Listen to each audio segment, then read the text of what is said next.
Okay, we're going to continue working with email marketing. And the beginning of the week, you were researching email marketing and hopefully thinking of ideas of what you would put if you wrote an email newsletter or sent out one.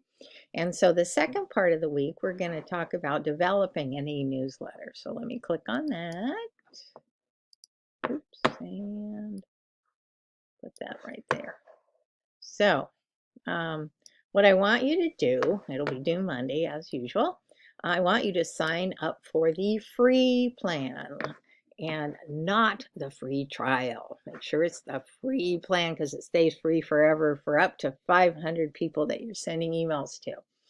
And it's on MailChimp, and here's the link, and you'll click on it. It has a series of steps to go to. Anyway, they've changed MailChimp a lot over the years, so if you really have a business and a website, you can put that information in. They help you pull together the pieces like logos and things like that.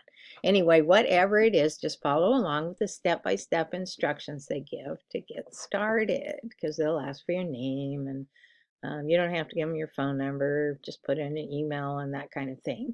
And then they have an email marketing area that talks about that. And then you pick a template you like, and then you customize the template with your own logo and colors. And that's one of the things they do if you have a business. They try to pull in your color ideas and your logo. But think about what you have on your Facebook and Instagram and other social media pages, because you want to kind of create a solid basis for all your work that you're doing. You want to try the colors, the fonts, the logos, everything you do, so you build brand recognition. So the e-newsletter is another example of where you can do that. And it's, like I said, it's a handy thing to do if you have upcoming events or something new coming out, or seasonal items that you offer, or whatever. You can plan on building a newsletter and sending out at appropriate times. For most people, most businesses, or a lot of businesses, sending it out once a month to tell what's coming in the month ahead. So if you have events, people can plan, hey, I want to go to that, because that sounds really fun. And I want to be sure in your newsletter you have at least 3 parts of information. I don't want just one thing, like, oh, we're having a big sale, 50% off everything, come and get it. That's not, super helpful. People, I don't know, you got to have more than that. Anyway, so you might tell a little bit about these events are coming, or we have a new product coming out, or we do have a discount going on something, or sign up for, something else, whatever, something's going on. You want to connect with people. And again, 3 parts of information. That's not too much and it's not too little. And you don't have to tell the whole story. A lot of times people put for more information or more or whatever, and you can click on it and it will come up, if you have a website or something, or again, if you have a blog or something, it pops into that, and they can read more about it there. Or you can tell the whole story. Hey, we got this going on, this new, like I said, new product coming out. So a picture of the product and a description so they know. And so, of course, visuals are important. You want to put in that picture, I don't want giant pictures. Think about pictures that can fit, and then put the text either side next to it, or, you don't want a little picture and then a little bit of copy underneath it. If it's small enough and both things will fit, put them side by side, just because it looks better and it makes sure that people tie it together. When you're ready to go, they'll ask, when you're filling in the information, the step-by-step, they'll ask who you're sending things to. Make sure to send it to your own email address, as well as to 2 of my emails, which is the school one, and here's one of my business ones. Send it to me so I make sure and get it. And then use this as the subject line for when you're making that newsletter, because then it will stand out in my email and I'll find it, because sometimes they have stuff just disappear because it's got some random email or subject, and I don't know that it's a newsletter from one of us.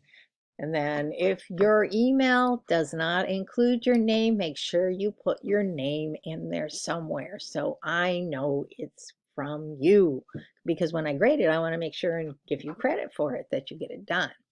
You'll be graded on content, creativity, grammar, organization, all this, and brand identity. I want to see, hey, yeah, this really ties together with how they did their Facebook page and their Instagram page.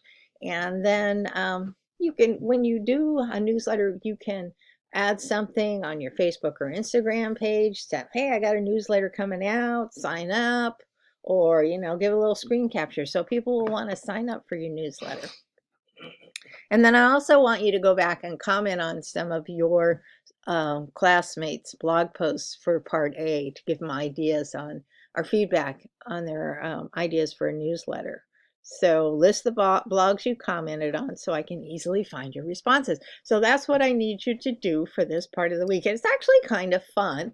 And like I said earlier in the week, I still have some of my students that are still sending me their email newsletters. They've said that they've been super effective. I had one, it was a nursery up in Fallbrook, and unfortunately it got bought, so they took all that away and changed it into a restaurant or something instead, because it was a little cool area. But they sent that newsletter out, and they said they got a lot of new business because people were like, oh, look, it reminded them, here's where we can go to get some beautiful plants. And again, it was one of those nurseries where you could see what things look like when they were grown up, not just a little pot thinking, oh, it's going to be cute forever, and then find out it's like, huh, turns into a 20-foot tree. You want to find that stuff out ahead of time. So that was a way to do it. And I don't know, I have other ones that come too. One is a company that has a condo they rent up in Mammoth, and it's been super effective for them. They have send out, usually monthly, hey, this is what's going on here.